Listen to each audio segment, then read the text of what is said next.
కమల్ అని చెప్పి ఒక మినిస్టర్ ఉండే షేక్ హసీనాలా, ఆయన ఒక బుక్ రాసిండు.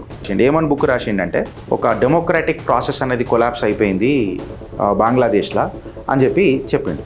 బంగ్లాదేశ్లో ఏదైతే ఘటన జరిగిందో అది ఒక కంప్లీట్ మిలిటరీ కూపన్ అని, కంప్లీట్గా అన్డెమోక్రాటిక్ ప్రాసెస్ అని చెప్పి, ఒక డొమెస్టిక్ బ్యాక్లాష్ జరిగిందని చెప్పి, కంప్లీట్గా ఇస్లామిక్ రాడికలైజేషన్ ఏదైతే ఉంటుందో కమ్యూనల్ అన్రెస్ట్ క్రియేట్ చేసిందని చెప్పి చెప్పిండు.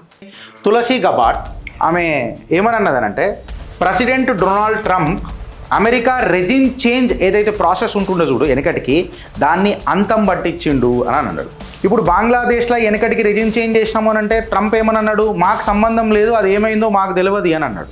ఇప్పుడు కమల్ ఖాన్ ఏమని మాట్లాడిండు ఒక బుక్లా, ఖచ్చితంగా ఇది సిఐఏ చేసిన ప్లాట్ అని చెప్పి చెప్పింది. తులసి గబార్డ్ అన్న మాటలు ఏంది, ట్రంప్ నేను అప్రిషియేట్ చేస్తున్నా, వెనకటికి అమెరికా ప్రాసెస్లలో రెజిమ్ చేంజ్లు ఉంటుండే, వీక్ గవర్నమెంట్లు పెట్టి పవర్ఫుల్ అమెరికాను తయారు చేసే ప్రయత్నం మేము చేస్తుండే అని చెప్పి సాక్షాత్తు తులసి గబార్డ్ చెప్పింది. అంటే ఇప్పుడు ఇండైరెక్ట్గా మళ్ళీ బంగ్లాదేశ్లో రెజిమ్ చేంజ్ ఆపరేషన్కి సిఐఏ రెస్పాన్సిబులా కాదా?